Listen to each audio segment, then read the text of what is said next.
इसमें दो प्रकार की वैकेंसी है। बिल्कुल नंबर एक जो वैकेंसी है वो है सहायक ग्रेड 3 की। हाँ। और दूसरी वैकेंसी है स्टेनोग्राफर हाई कोर्ट के अंदर। मुझे 108 ने हमीदिया हॉस्पिटल पटक दिया था, ये लड़का इस दुनिया को छोड़ के चला गया है। मेरे भैया पैर में प्रॉब्लम आ गई थी तो डॉक्टर ने बोल दिया था कि आपका पैर कटेगा आपका। दोस्तों, जब भी कोई सा एग्ज़ाम आ जाए तो नोटिफिकेशन सबसे पहले पढ़ो, आपको समझ में नहीं आए भैया को याद करो। मेरे साथ में है सौमेंद्र भास्कर और सिरौंज के रहने वाले हैं। हाई कोर्ट का एक एग्ज़ाम होता है, उसकी ये तैयारी कर रहे हैं। तो आज हम हाई कोर्ट के एग्ज़ाम के बारे में इनसे जानेंगे, क्या क्या उसकी क्वालिफिकेशंस रहती हैं, कैसे उसकी तैयारी करना है, तैयारी करने में क्या क्या अड़चनें रहती हैं और कौन लोग इसकी तैयारी कर सकते हैं, कैसी ये जॉब है, इन सब के बारे में हम इनसे जानेंगे। सौमेंद्र जी, आपका स्वागत है। भैया जी, मैं आपको सबसे पहले प्रणाम करता हूँ। नमस्कार। तो दोस्तों, मैं आपको बताना चाहूँगा कि मैंने हाई कोर्ट का एग्ज़ाम दिया था, जिसमें मैं अच्छे नंबरों से पास हो गया हूँ। अब मैं मेंस की प्रिपरेशन कर रहा हूँ। तो ये मतलब असिस्टेंट ग्रेड 3 जो पोस्ट है, उसके लिए अगर आप मतलब फॉर्म फिल करते हैं तो उसके लिए CPCT और अपना ये ग्रेजुएशन और एक कंप्यूटर डिप्लोमा, जिसमें आप DCA PGDCA कोई भी चल सकता है।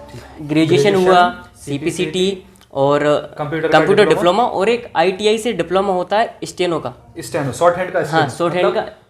चार चीज़ें चाहिए और चार चीज़ों में भी शॉर्ट हैंड के लिए 80 और 100 का 80 WPM और 100 WPM की इसका डिप्लोमा रहता है। जो इसके बाद एक पोस्ट आती है स्टेनोग्राफर। ये थोड़ी ऊंची पोस्ट रहती है, थोड़ा अपन बोल सकते हैं कि मतलब स्टेनोग्राफर कुछ होता है। जी। मतलब आजकल पब्लिक कोई जानती नहीं है स्टेनो के बारे में। अगर अपन सौमेंद्र, जहाँ तक मुझे पता है SSC स्टेनोग्राफर की भी बहुत शानदार वैकेंसी आती है, व्यापम से भी स्टेनोग्राफर की वैकेंसी निकलती हैं और ये हाई कोर्ट की वैकेंसी है। स्टेनोग्राफर यानी कि शॉर्ट हैंड अगर कोई जानता है तो उससे बहुत सारी अपॉर्चुनिटी है। शॉर्ट हैंड आपको एक बात बताना चाहता हूँ, जो आपने वो बीच में बात करी SSC स्टेनोग्राफर। हाँ। तो जो SSC स्टेनोग्राफर है ना, ये इसमें कुछ भी डिप्लोमा की जरूरत नहीं है। ओनली आप 12th कर लो, ओनली 12th और स्टेनो जानते हो, लेकिन वो बाद में मतलब प्री के बाद में भी टाइम मिलता है आपको। चलिए हम बात पे अपनी पुरानी बात पे आते हैं, क्योंकि हम हाई कोर्ट के एग्जाम के बारे में आज बात कर रहे हैं और एक वीडियो में उतनी ही बात कर पाएंगे, नहीं अन्यथा वीडियो बहुत लंबा हो जाता है। हाँ। तो भैया ने बताया कि इसमें दो प्रकार की वैकेंसी है। बिल्कुल। नंबर एक जो वैकेंसी है वो है सहायक ग्रेड 3 की। हाँ। और दूसरी वैकेंसी है स्टेनोग्राफर हाई कोर्ट के अंदर। तो अगर आपको सहायक ग्रेड 3 की केवल तैयारी करना है तो ग्रेजुएशन, CPCT और एक वर्षीय डिप्लोमा PGDCA या DCA, ये तीन ही केवल इसमें योग्यताएं चाहिए रहती हैं। किसमें? सहायक ग्रेड 3 में। अगर हमें आपको इसी में स्टेनो भी जोड़ना है तो हमें एक योग्यता और जोड़नी पड़ेगी और वो योग्यता होगी हमारे पास में शॉर्ट हैंड की डिप्लोमा। वो ITI गवर्नमेंट ITI कॉलेज से भी हो सकती है और प्राइवेट भी हो सकती है, कहीं से भी। तो यानी कि स्टेनोग्राफर के लिए हमें 4 योग्यताएं चाहिए। यस भैया।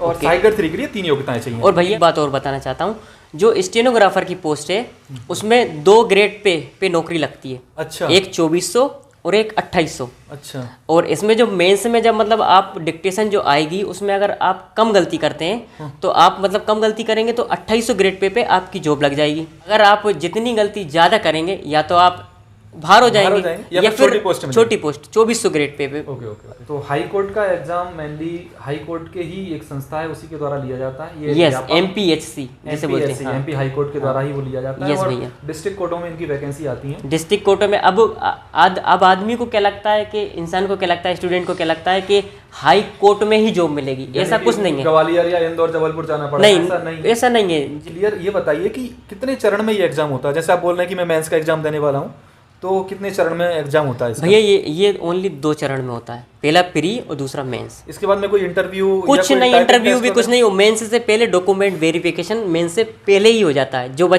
तो हम बात कर रहे थे भैया से इसके एग्जाम के पैटर्न के बारे में, प्री के एग्जाम के पैटर्न के बारे में, कि उसमें कौन कौन से सब्जेक्ट रहते हैं और वो किस तरीके से पूछा जाता है पेपर। तो भैया इसका मैं आपको बता दूं, इसका 100 मार्क्स का एग्जाम होता है प्री का, और उसे सिर्फ आपको क्वालिफाई करना होता है। वो मेंस में इंक्लूड नहीं होगा। अच्छा, उसके नंबर नहीं जुड़े, ओनली क्वालिफाई होगा। तो इसमें 30 मार्क्स की तो GK आएगी, जिसमें MP GK आ सकती है, करेंट अफेयर आएगा और GK आएगी, ऑल इंडिया GK।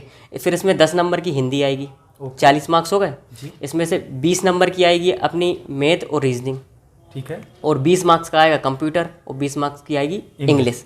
आपके ये 100 मार्क्स हो गए। तो मैं मेंस का बता दूं, मेंस में सबसे पहले माइनस मार्किंग होती है मेंस में। अगर कोई असिस्टेंट ग्रेड 3 की पोस्ट पे अगर जैसे कोई फॉर्म भरा है और उसका मेंस क्लियर हो जाता है, वो मेंस की प्रिपरेशन करेगा, तो उसमें 70 नंबर की आएगी जो 40 WPM डिक्टेशन। भैया 40 WPM डिक्टेशन सुन के अपने को टाइप करना है। ठीक है। उसमें अगर दोस्तों अगर उसमें अगर एक गलती भी हो जाती है ना, मात्रा की गलती हो चाहे फुल स्टॉप की गलती, कुछ में उसमें आधा नंबर आपको काट लिया जाएगा। और इसमें भैया 30 नंबर की इसमें स्क्रीन पे, कंप्यूटर स्क्रीन पे दिखने वाली टाइपिंग होगी। तो आप 100 नंबर में से जो भी मेरिट बनेगी उसके आधार पे बच्चों को मतलब जॉब दी जाएगी। क्वालीफाई जो मतलब प्री क्वालीफाई होता है, मेंस से लिस्ट बनती है, मेरिट जो बनती है वो मेंस ही बनती है।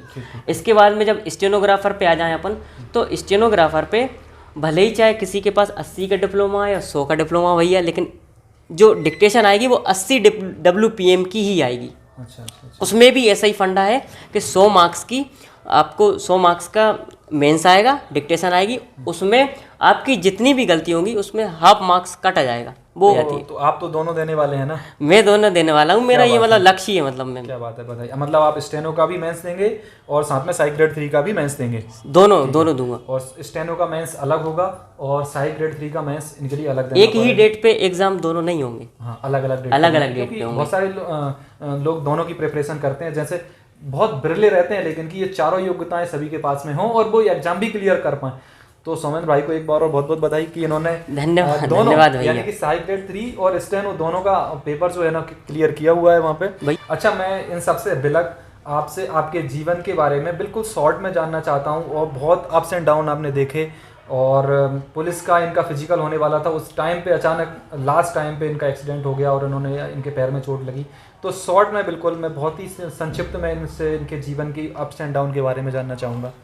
2017 में मतलब मेरा अच्छे नंबरों से मतलब क्वालीफाई हो गया था एग्जाम, MP पुलिस का कांस्टेबल का।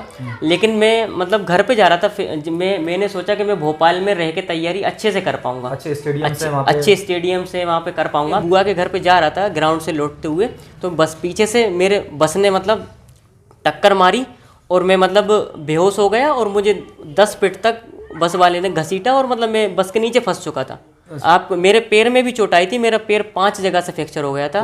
मुझे 108 ने हमीदिया हॉस्पिटल पटक दिया था। ये लड़का इस दुनिया को छोड़ के चला गया है। आपने कम बैक कैसे किया? मैंने कम बैक ऐसे करा भैया कि मैं पहले बिस्तर पे 8 महीने बेड में भी उस टाइम पे तुम्हें घर पे एक बार मिलने के लिए मुझे बहुत अच्छा लगा था। आप आए थे, बहुत सारे लोग आए थे, तो भैया मैंने इस चीज को मैं फील कर सकता हूँ क्योंकि मुझसे जब लोग मिलने आ रहे हैं ना, यहाँ पे मेरा पैर टूटा हुआ है तो मुझे अच्छा लग रहा है कि सभी लोग आ रहे हैं। हाँ। तो मैं समझ सकता हूँ उस फीलिंग को। हाँ। तो मेरे भैया पैर में प्रॉब्लम आ गई थी, तो डॉक्टर ने बोल दिया था कि आपका पैर कटेगा आपका पैर। पर अपने को सोचना नहीं है कुछ भी, पास्ट के बारे में कुछ भी नहीं सोचना, जो भी हुआ उसको भूलना है सबसे पहले। अब जैसे मेरे साथ हुआ, मैं सोचता था कि नहीं यार अब मैं मतलब कुछ कर ही नहीं पाऊंगा, मैं कुछ कर ही नहीं पाऊंगा भैया, तो अपन छोड़ दो ये चीज़ें अपने घर वाले। लेकिन सबसे सही बात बताऊं भैया, मेरी फैमिली का बहुत सपोर्ट रहा है इस पर। लेकिन तब भी मैंने ऊपर वाले को याद किया भैया, और कुछ नहीं मतलब मेरे फूफा जी हैं जो बोबी पुलिस में अभी ड्राइवर की पोस्ट पे पदस्थ हैं, मतलब भोपाल में ही हैं। उन्होंने बताया कि डॉक्टर ये इस वाले डॉक्टर को बता दो सही हो जाएगा। उस वाले डॉक्टर ने, भोपाल में ही एक डॉक्टर है कॉलोनी हॉस्पिटल में, उन्होंने मुझे मतलब बिल्कुल 8 महीने से मैं भैया चला नहीं था, उन्होंने 1 महीने बाद चलवा दिया था, और जो मेरा पैर पक गया था उसको भी 1 महीने 1.5 महीने में ठीक कर दिया था। मैंने सुना है कि तुमने अभी 2020 का कांस्टेबल का एग्जाम था उसमें फिजिकल देकर आए हो। हाँ, मेरे पैर 5 जगह से फ्रैक्चर है, मैं फिजिकल भी देकर आया हूँ। इस वीडियो का सबसे बड़ा हाईलाइट यही है कि इतना पैर, जिस पैर के लिए डॉक्टरों ने ये बोल दिया था कि इस पैर को काटना पड़ेगा, उस पैर को ठीक करके रिकवर होकर विल पावर से वो MP पुलिस की दौड़ 2 मिनट 45 सेकंड में 800 मीटर की दौड़ होती है, वो दौड़ भैया ने क्लियर की। और ये हमारे लिए इंस्पिरेशन है। इस तरीके की बातें हमारे लिए इंस्पायर करती हैं। मैं भैया ने मुझे बहुत सपोर्ट करा है, मैं उनको दिल से धन्यवाद कहना चाहूँगा। आप यहाँ पर आए और लोगों के लिए इतनी शानदार जानकारी दी, इसके लिए आपका बहुत बहुत धन्यवाद। नहीं भैया। सौमेंद्र भाई का यूट्यूब पर भी एक चैनल है, उसके बारे में जानकारी दे रहे हैं। अगर आपको इनकी बातें कुछ अच्छी लगी हैं तो इनके खुद का चैनल जो है उस पर जाकर उन चीज़ों को देखिए। नमस्कार दोस्तों, मेरे चैनल का नाम सौमेंद्र भास्कर नाम आप सर्च करोगे तो आ जाएगा। अभी उसमें 2 ही वीडियो डालेंगे, एक 10 मिनट की, एक 8 मिनट की। आप देखना, तभी चैनल को सब्सक्राइब और लाइक एंड वीडियो को शेयर करना ना भूलिएगा। चलिए ठीक है, धन्यवाद।